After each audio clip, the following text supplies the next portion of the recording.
Kalau Ternate memang sejak awal ini karena LMD sendiri itu kan dibentuk oleh masyarakat. Jadi pihak perhutani tidak campur apapun. Perhutani sudah terima matang bahwa yang dihadapi perhutani LMD.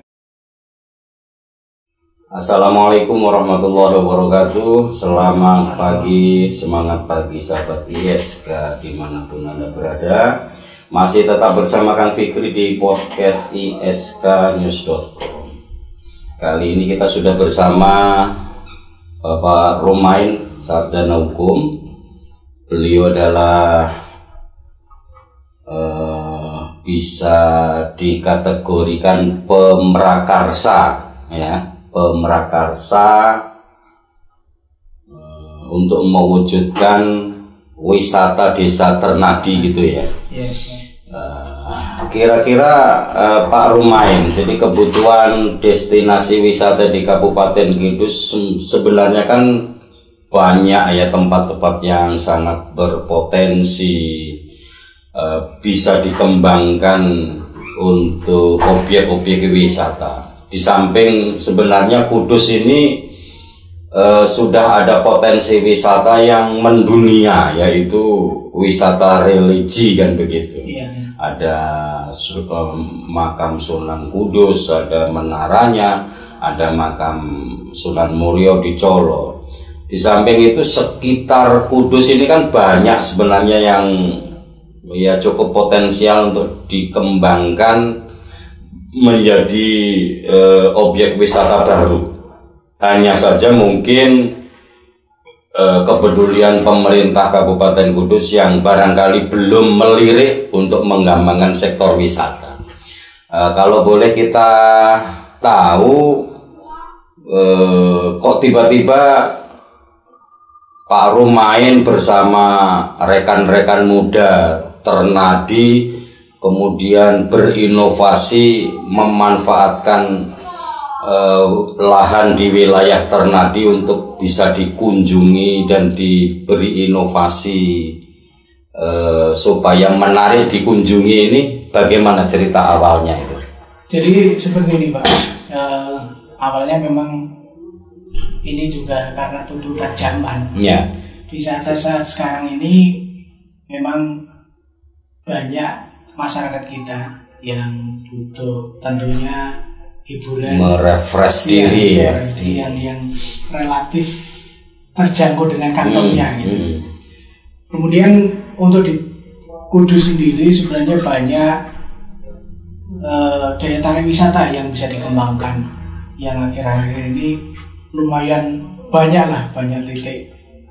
Salah satunya Ternate, kemudian di Rahtawu, kemudian di sekitar Logung, di Kandang Mas, kemudian di sekitar Colo sendiri. Rata-rata destinasi baru ini memang tonjolannya ke alam, cenderung ke alam.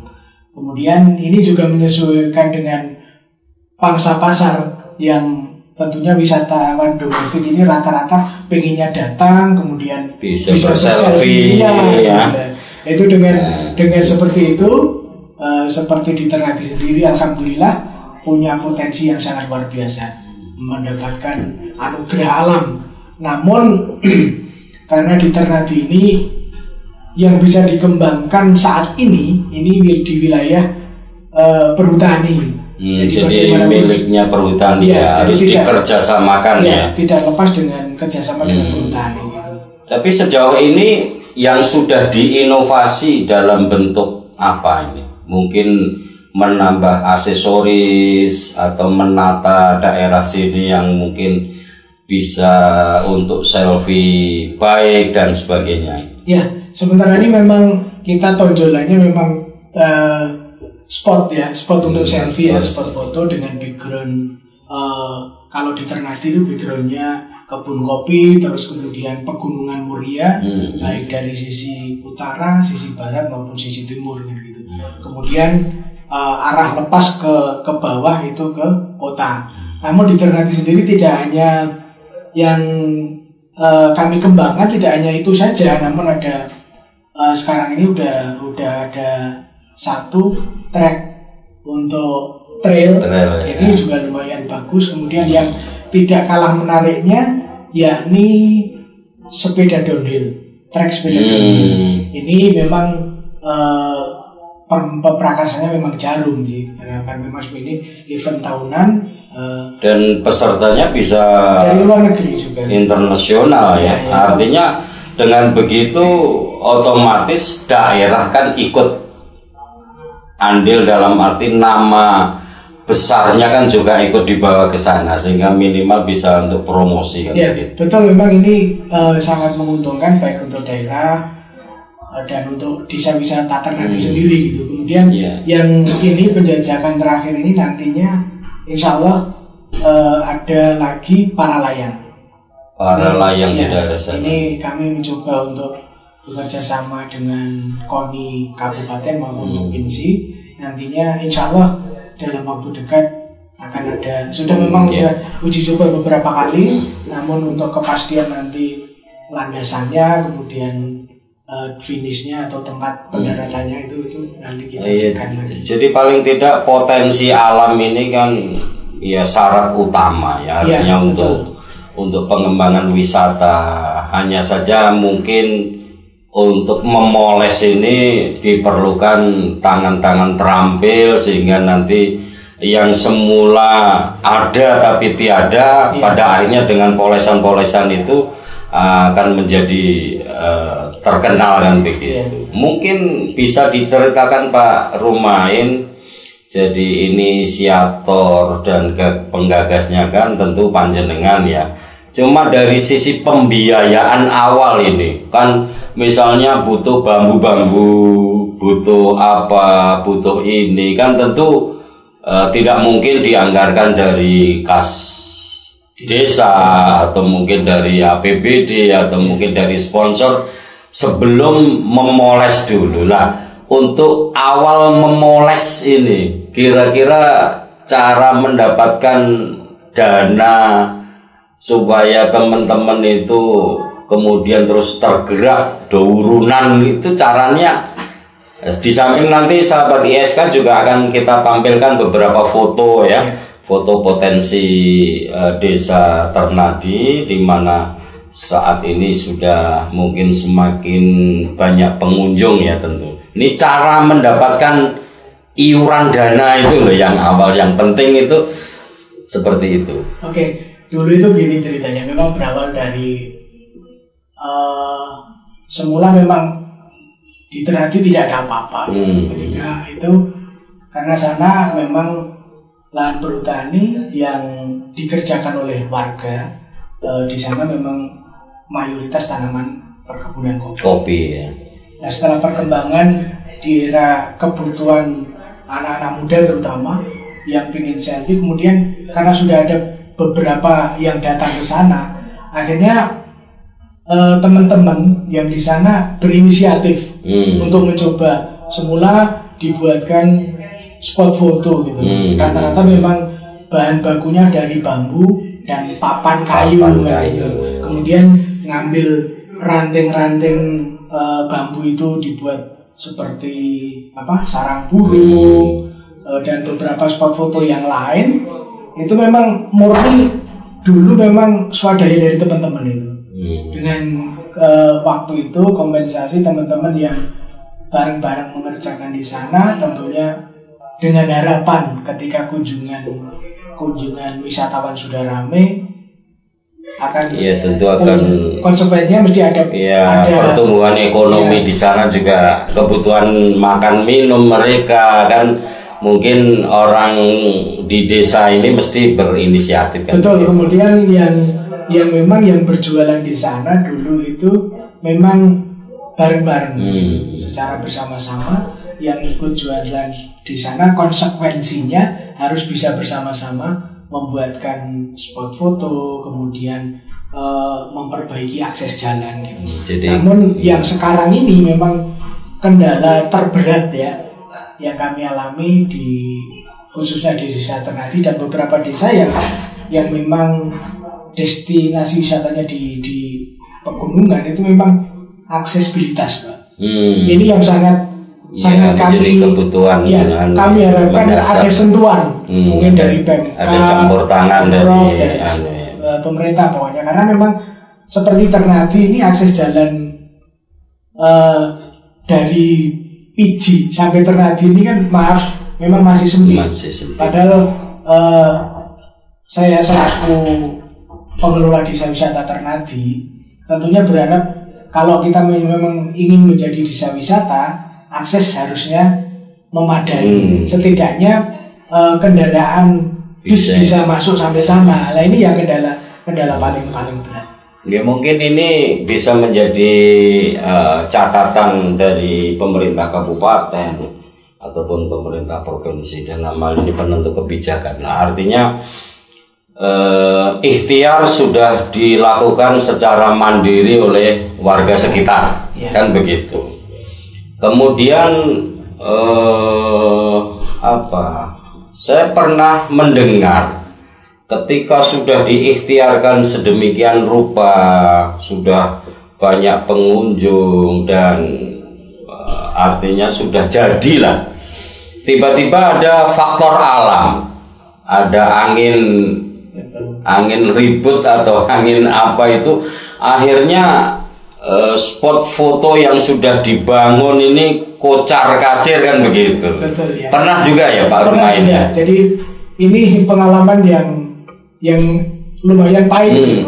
Ketika itu memang ada dua titik destinasi wisata yang sekarang itu masih satu, kemudian satu lagi yang kebetulan juga dikelola oleh teman-teman pemuda di sana itu sempat berjalan sekitar 1,5 tahun.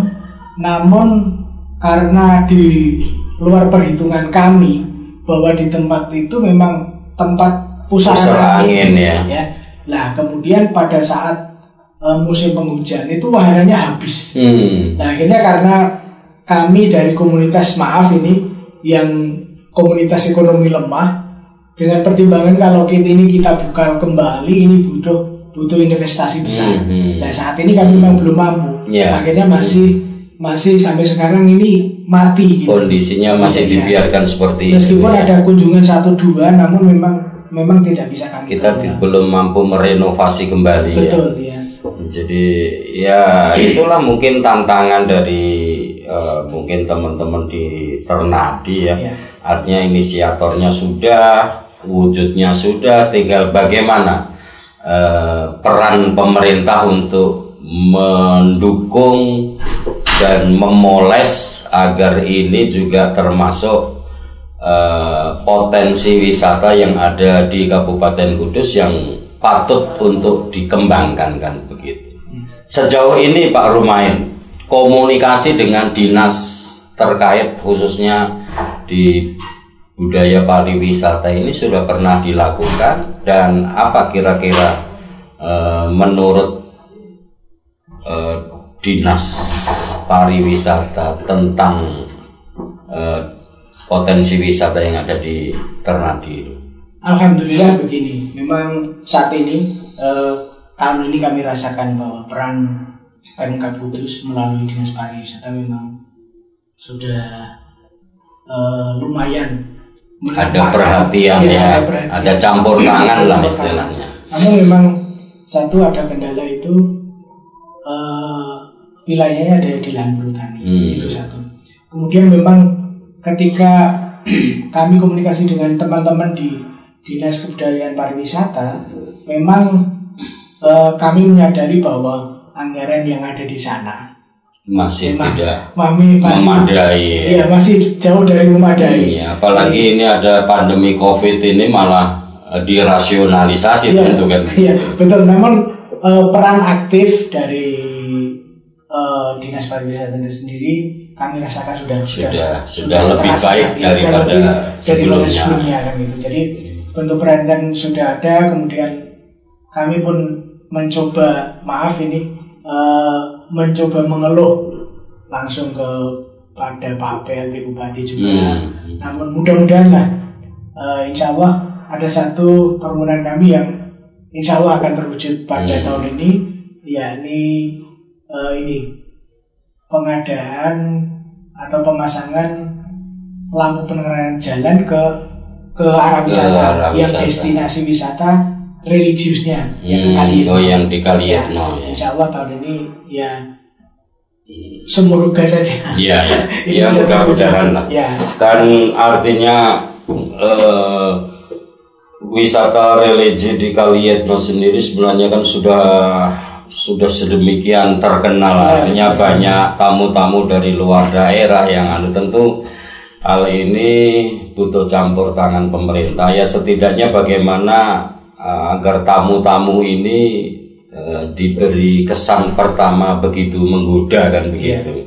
Minimal padang, jalannya bagus, rakyatnya atau warganya ramah tamah dan lain-lain kan begitu. Mungkin terkait pemanfaatan lahan perhutani Pak Rumain, jauh sebelum berinovasi untuk mengembangkan wisata alam di Ternadi ini bentuk kerjasamanya dengan perhutani sendiri. Jadi begini, terkait pengelolaan lahan perhutani, memang pengelolaan lahan perhutani ini dikerjasamakan dengan warga sekitar berupa program pengelolaan hutan bersama masyarakat. Di sana di Desa Ternadi sudah terbentuk LMDH. LMDH, Lembaga Masyarakat Desa Hutan ya. Termasuk yang punya kontrak pengelolaan wisata ini pun sebenarnya yang punya kontrak dengan perhutani tentu LMDH karena tidak bisa perorangan. Oh, jadi lembaganya tetap LMDH. Yang bertanggung jawab sepenuhnya tentunya LMDH. Tapi kalau ya mungkin sedikit melenceng ya, di wilayah Colo ini kan ada dulu, mungkin sampai sekarang ya ada yang namanya Takim Art yang bekerja sama mengelola, bahkan malah untuk masuk ke area Montel retribusinya kan bukan Pemkab yang mengeluarkan retribusi tapi Takim kan gitu. Artinya dan di Colo sendiri kan juga ada LMDH dan lain-lain. Artinya referensi itu barangkali mungkin bisa jadi mungkin salah satu alasan dari warga atau kelompok masyarakat di Ternadi untuk meminta kepada perhutani mengkerjasamakan dengan ya mungkin lembaga masyarakat yang dibentuk oleh masyarakat sendiri kan begitu. Ya kalau khusus di Ternadi Pak, ini memang beda ya. Kalau spesifikasinya kalau kita lihat di Kajar, Colo dan Ternadi memang beda. Kalau Ternadi memang sejak awal ini karena LMDH sendiri itu kan dibentuk oleh masyarakat. Jadi pihak perhutani tidak campur apapun. Perhutani sudah terima matang bahwa yang dihadapi perhutani ini LMDH. Ibaratnya LMDH ini sudah menjadi tangan panjangnya perhutani ke masyarakat gitu. Bukan. Atau masyarakat ke. Jadi sebenarnya LMDH ini sebenarnya wadah yang dibuat oleh teman-teman warga Ternadi, khususnya penggarap dan termasuk yang pengelolaan wisata ini. Jadi sebenarnya LMDH ini mewakili kami untuk berkomunikasi ke perhutani, membuat komitmen apapun dengan perhutani. Sebenarnya seperti itu. Gitu. Jadi tangan panjang warga ke perhutani. Jadi tidak mungkin warga sendiri itu secara pribadi, Pak aku pengen ini tak keneki kan. Betul, melalui LMDH. Gitu. Dan itu pun seperti koperasi itu. Ya dibentuk dari warga Ternadi sendiri, kemudian direncanakan sendiri, kemudian LMDH pun bertanggung jawab kepada pemerintah desa Ternadi. Oh gitu ya. Jadi tetap komunikasinya dengan kepala desa, tentu kan artinya tidak dikuasai sendiri. Betul, tidak bisa ya. Untuk masuk ke wisata Ternadi ini sudah ada mungkin retribusinya, bayarnya berapa terusan atau bagaimana,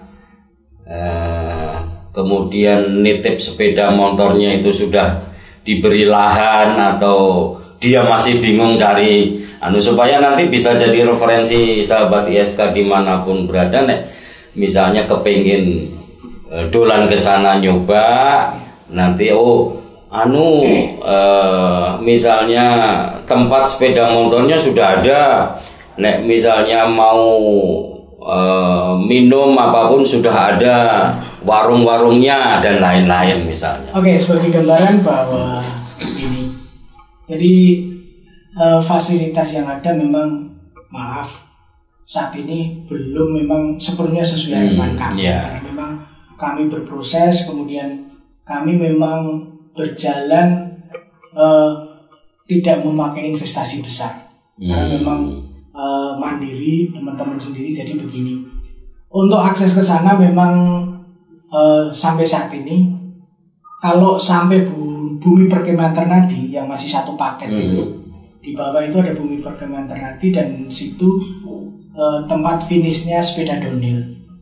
Itu di sana fasilitasnya lengkap, dari tempat parkir mobil ada, parkir sepeda motor ada, kemudian warung makan ada, fasilitas MCK memadai dan tersedia, musola tersedia. Jadi lengkap di sana. Kemudian untuk yang atas sendiri memang saat ini untuk tempat sholat masih minim sekali, karena memang kami belum bisa bangun secara khusus, namun sudah ada. Ya. Kemudian toilet ini masih jadi satu dengan warung-warung, warung-warung jadi punyanya warung. Ya. Namun warung di sana sudah tertata rapi, jadi bentuknya sama, ukurannya sama.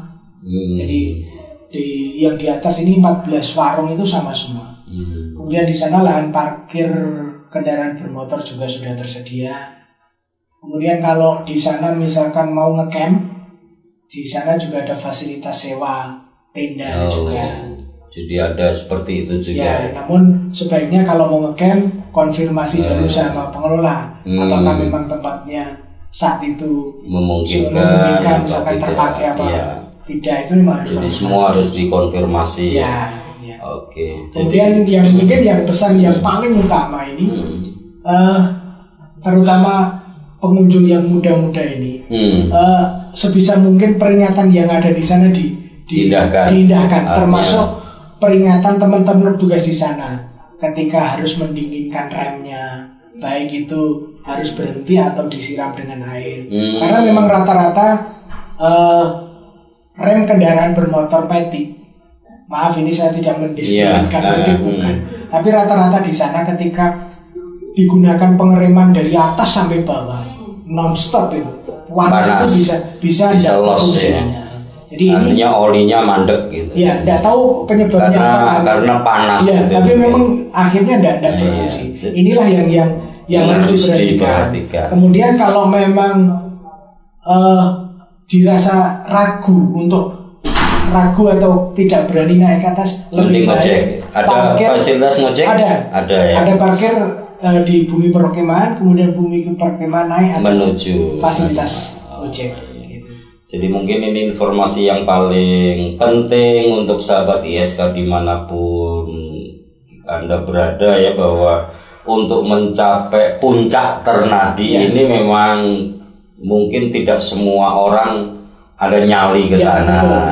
Di samping itu ada peringatan dari Pak Rumain sebagai pengelola tadi bahwa ketika menggunakan motor apapun ya, khususnya yang matic, ketika mungkin secara psikologis yang namanya orang naik motor atau turun motor kan mesti secara tidak langsung ini direm terus ya. Maka ini panas lah.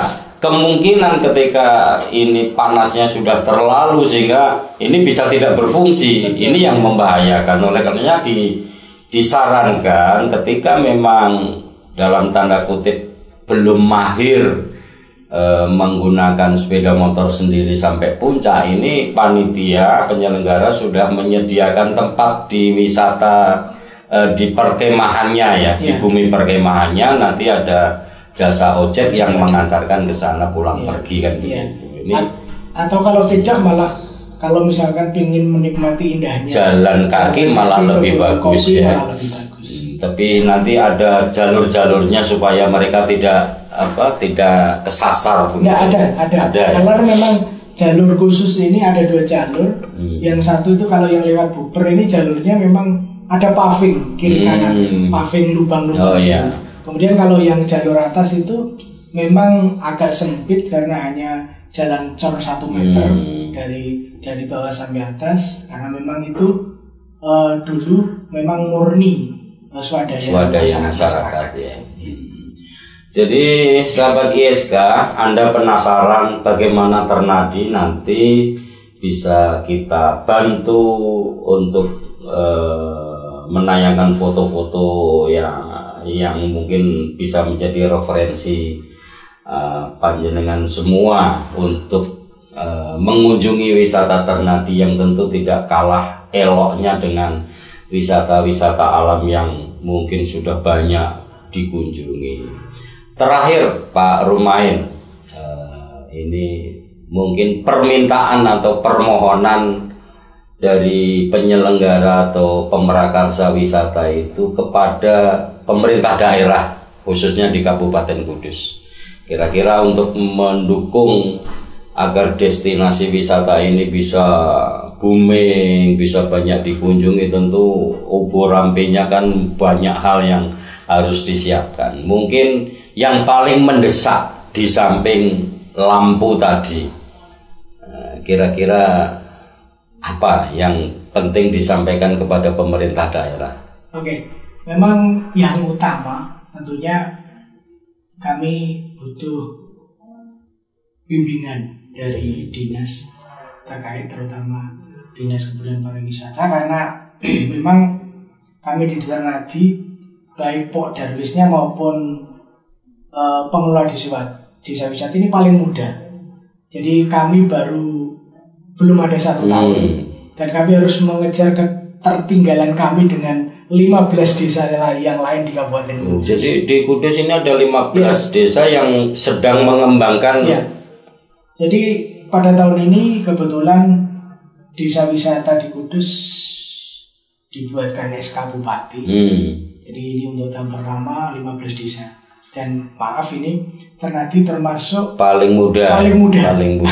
Nah, untuk mengejar ketertinggalan ini memang kami SDM di Ternadi memang terbuka sekali untuk bimbingan, kemudian pelatihan yang ada, meskipun kami juga sudah mengikuti beberapa pelatihan, namun kami tetap selalu butuh. Kemudian yang kedua, tentunya maaf yang paling utama aksesibilitas. Jalan ini. Ini memang kami butuhkan sekali karena ketika kami warga Ternadi mencoba mengajukan lewat jalan resmi, Musrenbang Des, Musrenbang Kecamatan, Musrenbang Kabupaten, ini selalu kami bawa terus. Ini kami bawa itu udah saya ingat sekali itu sudah setidaknya udah 15 tahun yang lalu kami bawa terus. Kemudian memang sudah ada beberapa realisasi pelebaran, namun sepotong-sepotong tidak maksimal ya. Belum maksimal saat ini, masih separuh perjalanan antara Piji Ternadi karena baru sampai Dukuh Bakaran ini yang akan dilebarkan. Itu pun masih saya rasa masih kurang ketika memang kita mengharapkan bis bisa sampai Ternadi. Ya setidaknya bisa simpangan. Ya. Karena begini, ketika kami memproklamirkan diri menjadi desa wisata, tentunya harapan kami tidak hanya ini ya, teman-teman di desa wisata ini tidak hanya menjual tiket, tapi berusaha bisa menjual paket dengan pilihan lain supaya ketika akses kita memadai, ada yang paket kita bisa jual, kemudian akses kita gampang, sehingga pemasarannya akan lebih mudah. Ya, minimal tidak hanya dari sektor wisatanya, tapi dari segi geliat perekonomiannya warga Ternadi kan banyak hasil bumi ya, yang paling tidak kalau akses jalannya bisa maksimal kan akan lebih, ya minimal kosnya itu lebih sedikit ketimbang kalau digendong secara manual kan. Betul. Oke, terima kasih Pak Rumain sudah bersama kami. Demikian sahabat ISK dimanapun Anda berada, jadi Kudus ini sudah ada destinasi wisata baru di alam Ternate. Bagi siapapun khususnya yang berdarah muda, jangan lupa berkunjung ke sana. Insya Allah akan ada kenangan-kenangan manis di wisata Ternate. Terima kasih, masih bersama Kang Fikri, tetap mencoba untuk pecahkan masalah dan mendapatkan solusinya. Jangan lupa yang kepingin usul siapa narasumber yang bisa dihadirkan di sini, monggo nanti berhubungan dengan ISK. Terima kasih. Assalamualaikum warahmatullahi wabarakatuh.